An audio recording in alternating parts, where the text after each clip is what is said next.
Bonjour à tous et bienvenue sur la chaîne, j'espère que vous allez bien. Aujourd'hui vidéo très particulière, très spéciale vu les conditions de marché. La vidéo du coup sera une sorte de préambule à la vidéo actu qui sortira plus tard dans la journée comme tous les jours. Mais là je voulais revenir sur deux choses très importantes. La première c'est l'annonce qui a paralysé Twitter de la part de Elon Musk. Même moi j'ai pas pu faire de vidéo en fait samedi à cause de ça. Et la seconde annonce, bien sûr la seconde grosse nouvelle dont je voulais parler, c'est bien sûr le bain de sang qu'on vit actuellement au niveau NFT. C'est une catastrophe, on va revenir dessus, qu'est-ce qu'on fait par rapport à ça, où est-ce qu'on va, on parle de tout ça directement.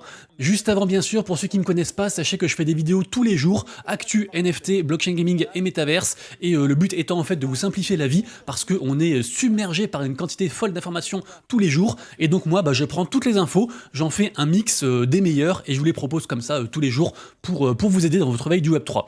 Évidemment donc je disais que Elon Musk a provoqué un raz-de-marée, un vent d'indignation comme rarement on a vu en fait au niveau de Twitter, puisque soi-disant pour lutter en fait contre les bots et contre la manipulation, il a imposé en fait une limitation dans le fait de pouvoir regarder des tweets en fait par jour. Donc par exemple en fait les comptes vérifiés, donc ceux qui payent les fameux 8 balles par mois avec la coche bleue, et ils peuvent voir 6000 posts par jour. Ceux qui ne sont pas vérifiés, c'est 600 posts, et les nouveaux comptes non vérifiés, donc les comptes juste créés maintenant, genre vous arrivez sur Twitter maintenant, et vous pouvez regarder que 300 posts en fait par jour.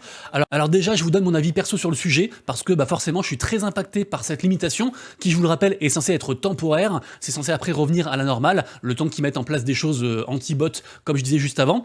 Le truc c'est qu'en fait moi, si vous voulez, mon métier c'est de vous partager des news, et quel est le réseau social le plus gros en fait, le plus privilégié dans le monde du Web3? C'est Twitter.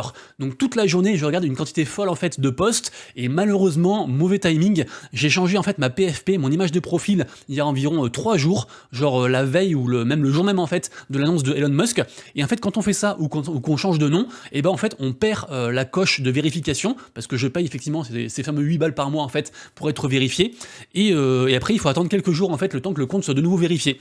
Donc là du coup je ne suis plus vérifié, du coup je suis passé à la limitation, j'imagine, de celle de 600 posts, et forcément moi je regarde beaucoup plus de 600 par jour, et donc j'étais bloqué et j'ai même pas pu faire de vidéo en fait samedi à cause de ça, parce que les 3/4 de mes news en fait viennent de Twitter.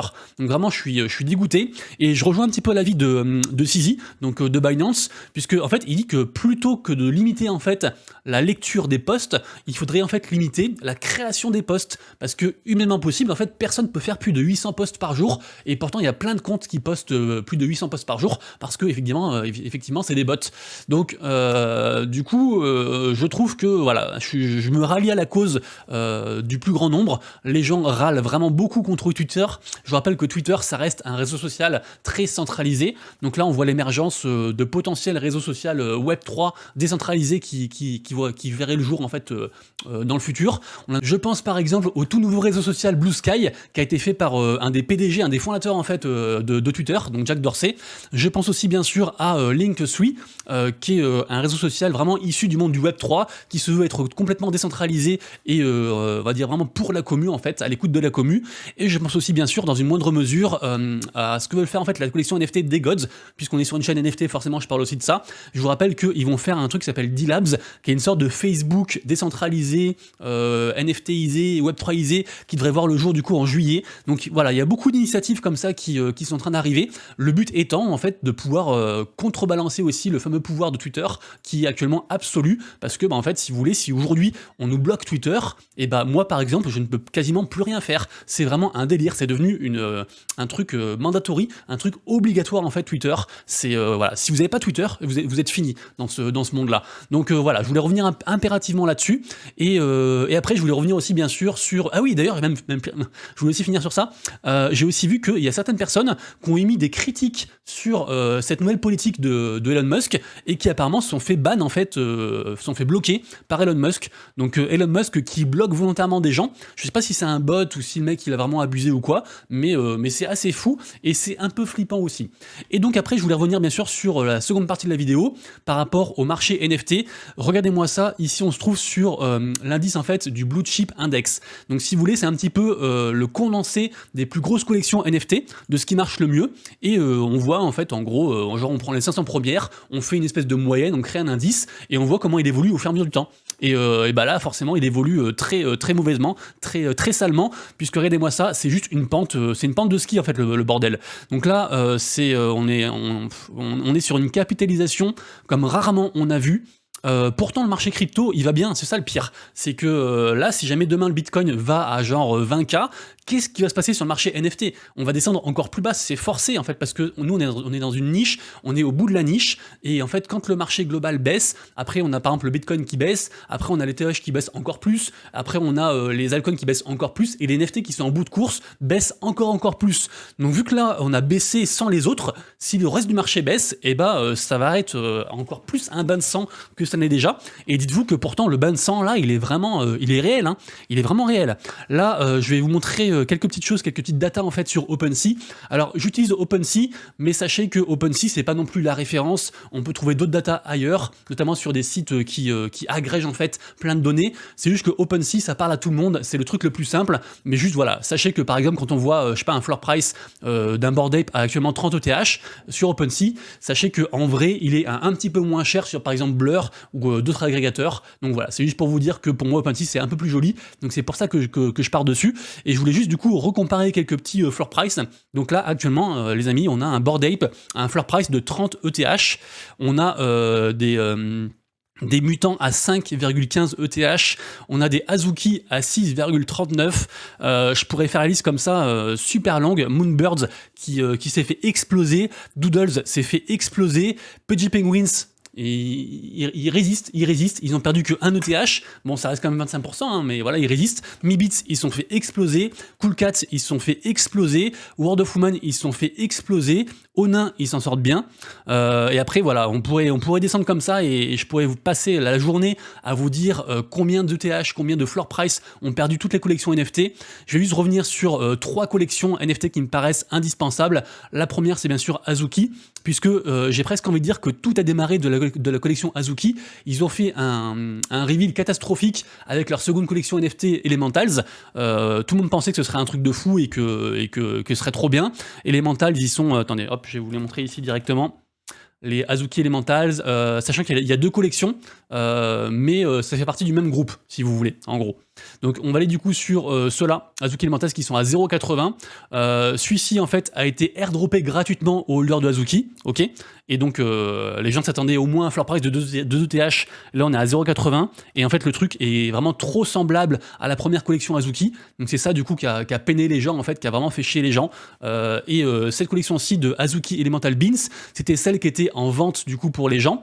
Il y a eu 10 000 NFT qui ont été vendus, ça a rapporté, je vous le rappelle, avec les fees, avec les achats-reventes et ce qui récupère aussi la team Azuki derrière, ça a rapporté plus de 50 millions de dollars à la team Azuki.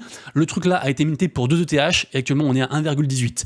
Et si vous voulez, c'est un petit peu ce drama en fait qui a fait basculer, qui a accentué en fait la chute de plein de blue chip. Quand on dit blue chip dans les NFT, c'est parmi les meilleures collections NFT, c'est comme ça que ça s'appelle, les blue chip. Et là vraiment c'est la misère les gars, là vraiment c'est la misère. Donc là on retourne du coup sur Azuki. Regardez-moi ça, il y a quoi? Je vais me mettre là au 23 juin. Il y a 2-3 semaines, même pas, on était quasiment à 17 ETH de floor price. Là, on est à 6,4, et encore, si vous faites des offres, et ça veut dire qu'en fait, vous attendez que quelqu'un vous vende le NFT à vous, et on peut le trouver à 5,6 ETH. Vous vous rendez compte quand même d'avoir perdu 12 ETH. L'ETH, on va dire qu'il est à, je sais pas, 1008, 1009. J'ai même pas regardé ce matin. Donc ça veut dire que on a perdu 20 000 balles sur une collection NFT en genre 2-3 semaines. Alors certes, les NFT c'est volatile, mais là, vraiment, là, c'est un bain de sang. Et voilà, et si on se met sur la semaine, c'est juste, franchement c'est horrible. Beaucoup de gens perdent beaucoup d'argent. Là ensuite on passe sur la collection Bored Ape Club, actuellement à 30 ETH de floor price, 28 en offre. Et pareil, hein, si on regarde sur la semaine, le 29 juin on était encore à 37 ETH. Et si on remonte à 30 jours par exemple, là, on va remonter encore un petit peu. Hop, attendez, je vous mets le graphe pour que vous voyez mieux. Allez, on se met au 8 juin, on était à 46 ETH. Voilà. Et même plus tard que ça encore, hein. Le 15 juin, on était à 45 ETH. Donc là, on a perdu 15 ETH en 2-3 semaines. C'est vraiment une dinguerie. Alors que le marché a repop. On est passé à 30K, enfin voilà, c'est censé aller bien, quoi. Et la troisième collection que je voulais vous montrer, c'est les Mutants Ape Club, qui est donc la seconde collection des Bored Ape, qui est censée être un truc très solide. Et pareil aussi, regardez-moi ça, hop, c'est encore pire. Si on se met sur les 30 jours, on était à, regardez-moi ça, début juin, on était à 10 ETH. On a fait un divisé par 2, c'est en moins d'un mois. C'est hallucinant. Donc en fait ma question elle est simple par rapport à tout ça. D'ailleurs j'ai fait un petit sondage d'ailleurs. Les collections blue chip qu'on croyait solides et bien établies connaissent une baisse drastique.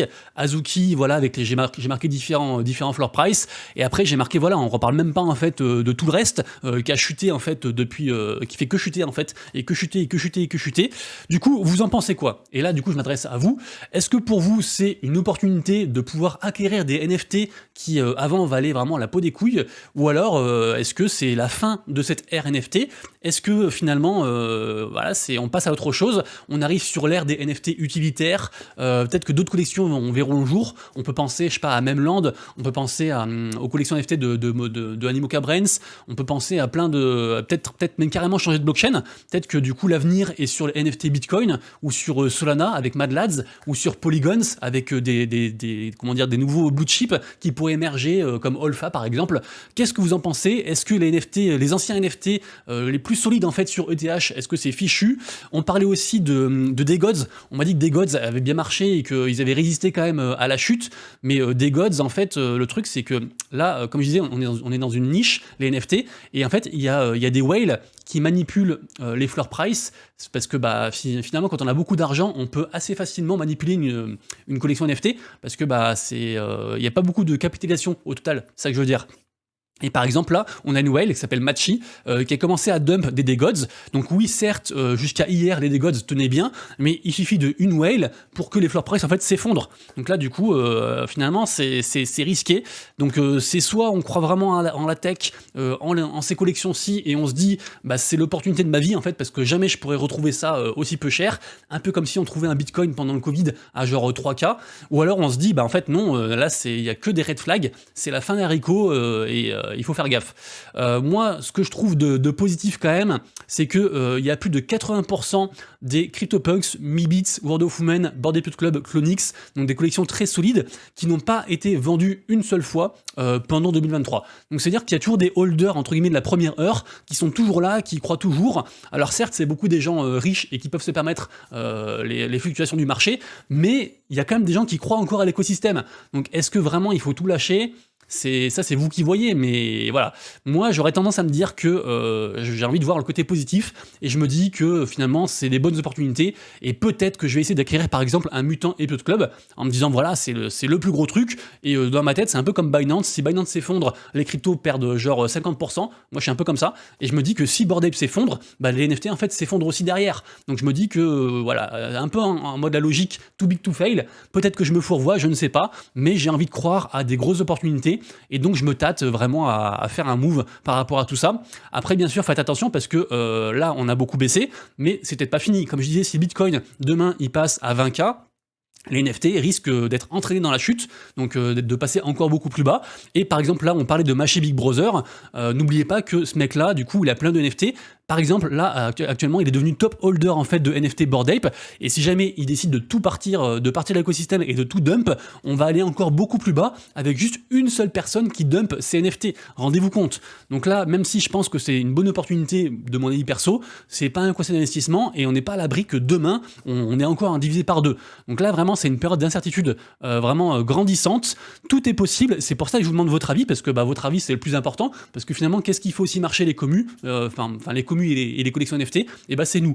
Donc voilà, là je tenais vraiment à faire une vidéo dédiée à ça, parce que je pense vraiment qu'on est à un tournant majeur, et qu'il faut faire son choix en fait. Est-ce que cette ère NFT qu'on a connue, cette Eldorado avec les Bored Ape, qui dès qu'ils faisaient un truc, ça a explosé, qui récompensait leur holder à outrance avec des airdrops, avec plein de choses, est-ce que c'est fini?